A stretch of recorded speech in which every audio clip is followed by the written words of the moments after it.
Washington Journal continues. Our guest is Michelle Alexander. Her book is The New Jim Crow, Mass Incarceration in the Age of Color Blindness. Before we talk about the details of your book, could you give our folks at home a little background on yourself, where you come from and your experiences as far as your career is concerned? Well, I was inspired to write this book largely by my experience directing the Racial Justice Project at the ACLU in Northern California. I'm now an academic teaching law at The Ohio State University. But when I was at the ACLU, I really believed that racial bias in the criminal justice system was much like racial bias in all of our social and political institutions. All of our institutions in society, are infected with conscious and unconscious biases and stereotypes. And it can affect decision-making at all levels of our institutions and organizations.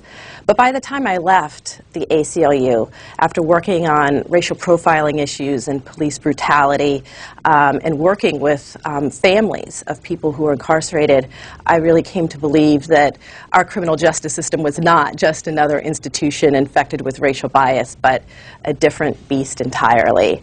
It really is. The mass incarceration of people of color in the United States today really is a stunningly comprehensive and well-designed and disguised form of social control analogous to Jim Crow. And so you make comparisons between those two thoughts. What's chief among them as far as what you saw back as far as when we had Jim Crow and what you see now as far as incarceration is concerned?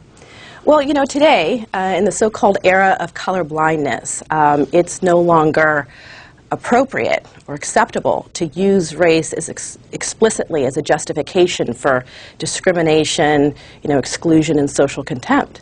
So we don't. Instead, today we label people of color criminals primarily through the war on drugs. We label them felons and then engage in all the practices we supposedly left behind. Once labeled a felon, you can be subjected to all the forms of discrimination that once applied to African Americans during the Jim Crow era. You may be denied the right to vote, you're automatically excluded from juries, and you're legally discriminated against in employment, housing, access to education, and public benefits, relegated to a permanent second-class status, much like, your parents or grandparents may have been during the Jim Crow era. You go back to the Reagan era as far as the war on drugs is concerned. Take us back there, and how did that play into your thinking as far as developing the themes for your book? Well, most people assume that Ronald Reagan announced the drug war in response to the emergence of crack cocaine in inner-city communities. And that's just false. Actually, President Reagan declared the drug war in 1982, a few years before crack hit the streets in inner-city communities and became a sensation in the media.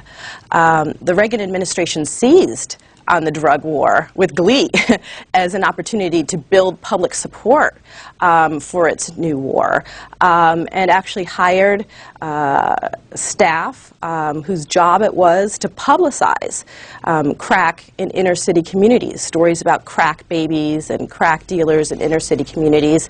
And those images quickly flooded the evening news and really forever changed kind of our racial conceptions about who drug users and drug dealers are.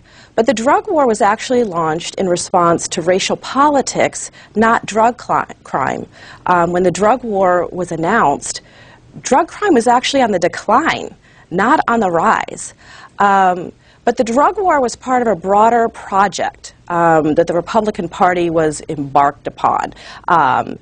To try to build a new majority in the South, a new Republican majority in the South. And many of their strategists talked openly about using kind of implicit racial racially coded appeals around crime and welfare as a means of appealing to poor and working class white voters who were resentful of busing and desegregation and affirmative action.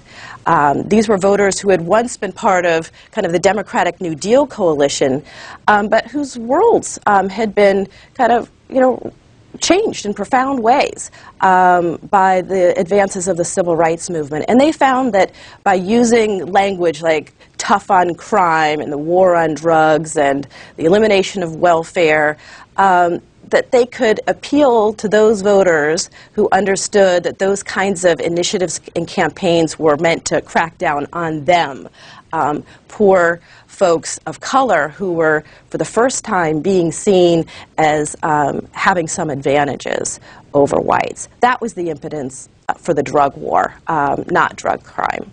Our guest with us until 10 o'clock. And if you want to ask her questions about her book and the themes of her book, here's how you can do so. Republicans, it's 202-737-0001. Democrats, 202-737-0002.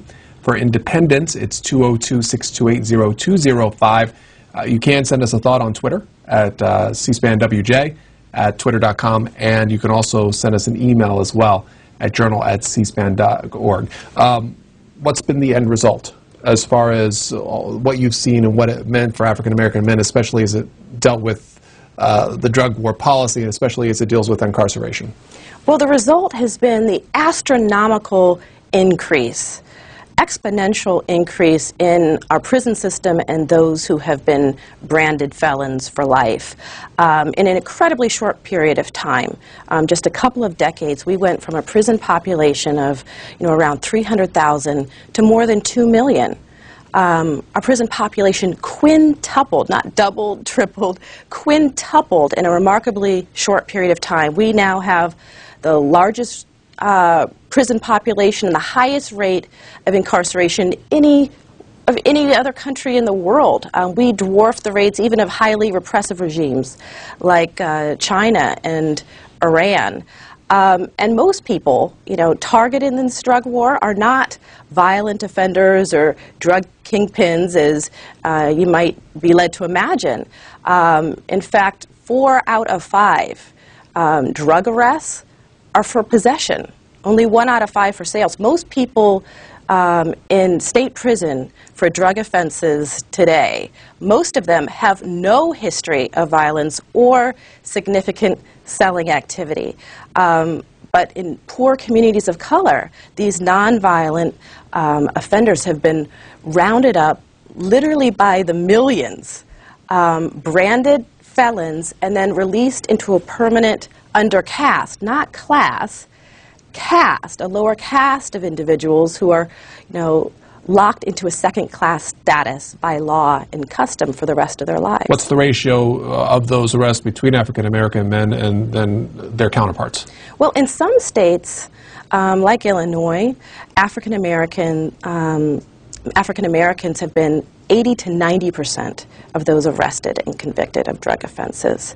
The rates differ by state, but what I think is important for people to understand is that the studies consistently show that, contrary to popular belief, people of color are no more likely to use or sell illegal drugs than whites. Use or sell illegal drugs than whites. Our stereotype of a drug dealer is, a black kid standing on a street corner with his pants hanging down.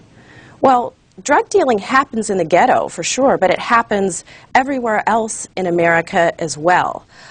In fact, where significant, differences in the survey data have been found, frequently suggests that white youth are more likely to engage in illegal drug dealing than black youth. But it has been black youth, and particularly young black men, that have been the primary targets of the drug war.